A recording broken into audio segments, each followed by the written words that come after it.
my next guest thinks about all this. Roshini Rajkumar is a strategic communication and crisis coach to C-suite executives. She hosts Real Talk with Roshini on WCCO Radio in Minnesota and the Real Leaders with Roshini podcast, which can be found on your favorite podcast app. She's a licensed attorney and former TV reporter who's herself conducted thousands of interviews during her 25 years in broadcasting. Her book, Communicate That, is in its third edition and has been read by thousands in the U.S., Canada, and in Asia. Her website, ownyourwow.com. And this month marks, believe it or not, 7 years since I first interviewed you. Roshini Rajkumar, welcome back to 710 KNUS. Thanks, Jimmy. And time really does fly. We've had a lot of great conversations over these 7 years. Yeah, doesn't it? And by the way, before I ask you to respond to what I teed up from my last conversation with Dr. Chad Savage out of Michigan, I want to share with you that last night I was at Red Rocks for a Joe Bonamassa concert, which was actually absolutely incredible. He's always amazing. Red Rocks is the best place in the country to come for a concert. So good, in fact, that there was a couple sitting next to my brother and me that came all the way, and I can't remember the town, but from northern Minnesota, they drove all the way down to Denver. Wow, that is a long drive. Yeah, it really is. But they were all about it. They said for whatever reason, Bonamassa's not coming back to Minneapolis or something. They wanted to come down here, and they had a great time. It wasn't the first time they'd done the trip, too. So, telling you, it's a great place. Come on down and see a Red Rocks concert. Yeah, looking forward to it. I'll have to put that on the fall or maybe next summer calendar. Absolutely. Go for it. I would love to see you here for that. Okay. So, Roshini, we've obviously got a lot of contention in our society right now. We've got big debate over COVID-19 policies, where things are at and everything. I really like this framing about coercion and persuasion and bringing people on board to understand why it may be in their best interest to take certain actions, and we seem to be lacking that. But I'm wondering your overall sense for where things are at from a credibility standpoint, from a coercion and persuasion standpoint, big picture, wherever you want to take it to start. I'm really glad you used that term credibility, because this is where both parties, if we're going to look at it from a party standpoint, are failing. Nobody really has the gold medal when it comes to credibility right now. And when you have headlines, some people talking about Sturgis, but then President Obama just celebrating his 60th birthday, and the optics on that aren't very good. And you wonder, is there some suppression of how that's even being covered, because some of Obama's headlines might not help Biden when it comes to the fight against COVID or to get people to get vaccinated. So the credibility piece is really important, and that is what I wish all leaders would understand. Before you can jam something down someone's throat or even into their arm, you need to really help them understand the why. And I don't know that anyone has really given us a thorough why. The vaccine, again, you can have, there are plenty of reasons to get that vaccine, but if there are some Americans who do not want to get that vaccine, we can't treat them like they're criminals. We have to find out, well, why do you feel that way? And I point to the Constitution itself. We each have civil liberties in this country. The Constitution over the years has protected, has gained stature in what that even means, been added onto as far as various case law as well as other amendments. And so to actually feel as an American that you're getting forced to do anything when it comes to your body is anti-American. So that is something that I want all leaders to be thinking about. Yeah, I use the word credibility, particularly, Roshini, because I believe we've had for many years a crisis of credibility. But in the last year to year and a half, if you'll pardon the unintentional pun, we've reached a fever pitch in this regard, because when you have the goalposts constantly changed, when you have officials who just think you should take their word for it and just accept it and abide by it, and they don't try to do any explanations, they keep changing the rules. I got to a point, keep making all these Star Wars comparisons, like I said, the Lambda variant, like the Lambda class shuttle is the class of shuttle that Darth Vader flew around in the Star Wars movies. But and so they're trying to instill the fear of the Empire in you, I guess. Right. But when it comes to changing the rules, I think of it this way: the scene in Empire Strikes Back where Darth Vader says to Lando Calrissian, "I am altering the deal. Pray I don't alter it any further." And that's what we keep seeing. And how can you trust or hold any sense of credibility in those people who keep changing the rules and expecting you to just go along without actually getting a clear explanation? It is very difficult to trust. And I'm glad you brought up that word, because studies show when it comes to corporations, if we're just speaking about corporations, that those with a very little trust, or when employee surveys go out and they find low trust, those are the corporations that have less of ability to be profitable. So the most profitable corporations in our country are those where you find in the workplace culture there's a lot of trust, up, down, and across. So employees trust the people above them. The people at the top trust the employees to act independently. All of those things have to go into play for a company to be profitable. Now, if we blow that out to the whole country, our United States of America, when there is no trust, and we see it left and right, we see it on city councils.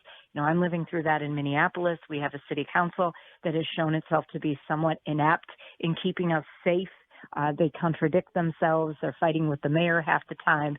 These kinds of things, just even at the city level, can breed terrible things in the civic culture. Well, and then you go out statewide and national, and we really have trust issues going on right now.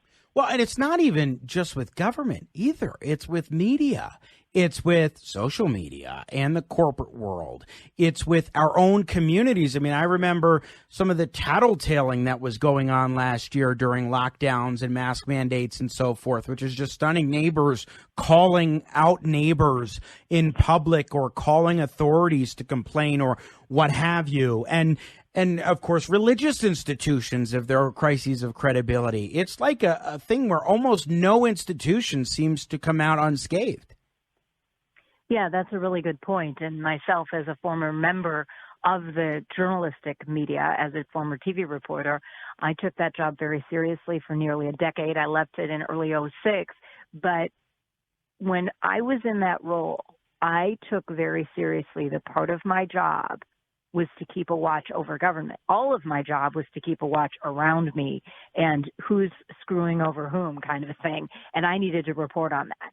Now we are in a situation where we question, sometimes based on politics, but we question when we open up the paper, is that story biased?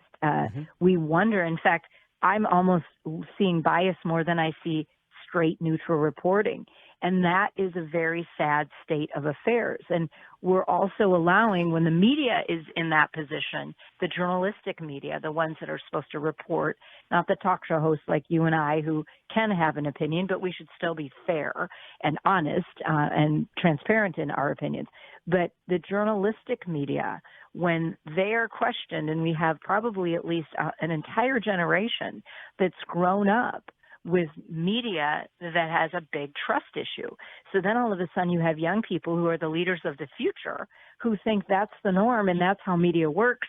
And then it feeds into that beast instead of, if you think of the days gone by where we really did rely on people to, the Watergate scandal, different things that we relied on reporters to uncover and prevent more and further injustice. So the very fact that the media is so under question is actually, in many cases, almost worse than we don't trust our politicians. We're talking with Roshini Rajkumar. She's a strategic communication and crisis coach, host of Real Talk with Roshini on WCCO Radio in Minnesota, and the host of the Real Leaders with Roshini podcast. I want to play a clip and then briefly get your response before we got to run to a break. I played this in the last segment with Dr. Chad Savage, but this is Rahm Emanuel, the former White House chief of staff under President Obama, longtime Democrat operative on ABC News this week, yesterday, suggesting a language change from mandate would help. To give Dr. Collins points for candor there, he says vaccine mandates can make the difference. Yeah, I would not use the word mandate. If you're going to look at the 40% of the Americans that don't have a vaccine it still yet, is a mandate, though. Right. No, you should call it a requirement. a requirement to participate in the rest of the economy that's opening up. And if you look, the first 60% you can do in mass. The last 40% you got to do strategically based on different sectors of the population. I would not use the word mandate. We're requiring this for access to the economy. You have to think about people in that way. And I do think that whether you take public employees, as I said the other day on the show, healthcare workers should lead from the front. They have to get vaccinated. You get federal dollars for research at universities. Students and employees have to be, and you start setting requirements for access to the rest of society, and it's a part, and then the other piece I would add to this, it's part of your national pledge, because the one thing that he said, and you can see now happening, as the variant gets more dangerous, the population it affects starts to go down the age group. And we are going to get to a time where one of these variants beats the vaccine. And the question is, can we beat the variant? Not a mandate, Roshini Rajkumar. The all-knowing, all-powerful government must institute a requirement for access to the rest of society. What? Well, this smacks of so many different things, Jimmy. And I think he's splitting hairs there because those two terms sound very similar to me, mandate and requirement. And when he when he says requirement to access, well, then all of a sudden you're now creating kind of the haves and the have-nots to even participate in the United States, the American way of life. And that is troubling, at least how he described it.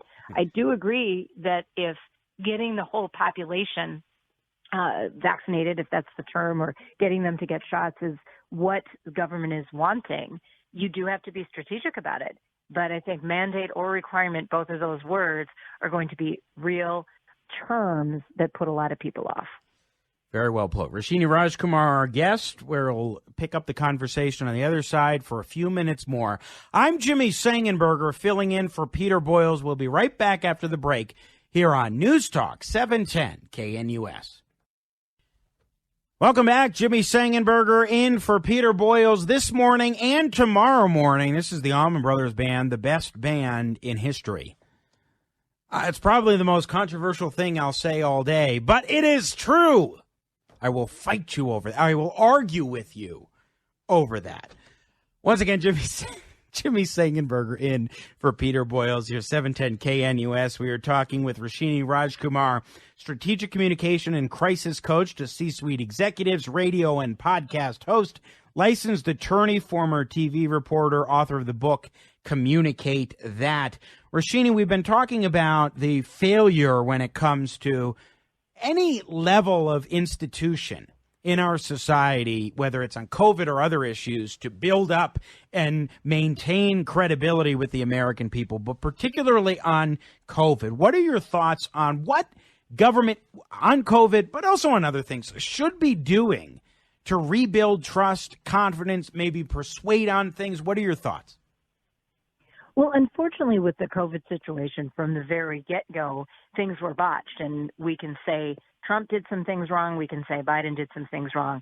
But as this whole progression and the various medical and pharmaceutical companies were in the mix, and you were seeing, daily press conferences pretty much from whether it was the president or your state's governor, whatever the case may be, it was made political so early on. I think initially, maybe for a week or two, some of us might have been fooled into believe, okay, these leaders really are all about our health and medical, and this is scary, and we all don't know what we're dealing with. But pretty quickly, it turned into a political fireball, and it has stayed that way.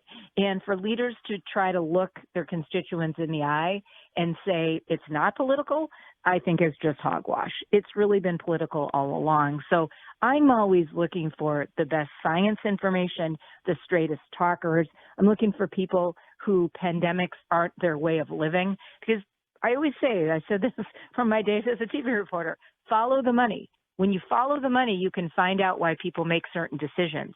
And unfortunately, in this whole COVID narrative, the various chapters of it, the American people haven't really been allowed to be part of creating the narrative.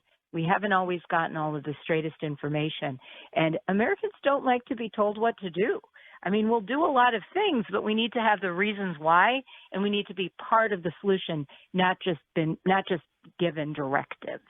Yeah, not just pawns in a plan, so to speak, but actually part of the solution and that's critical, and it's not being met. We're going to come back to Roshini Rajkumar in just a moment as I ask a broader question about the credibility crisis that we have in the United States of America. But it is that a minute or so that we have remaining with our guest, Roshini Rajkumar. Hey, Roshini, I just want to ask you, how far gone do you think we are at this point, or is it possible for a remedy to the crisis of credibility to come in, I don't know, within the next year, but even in the next 5 years?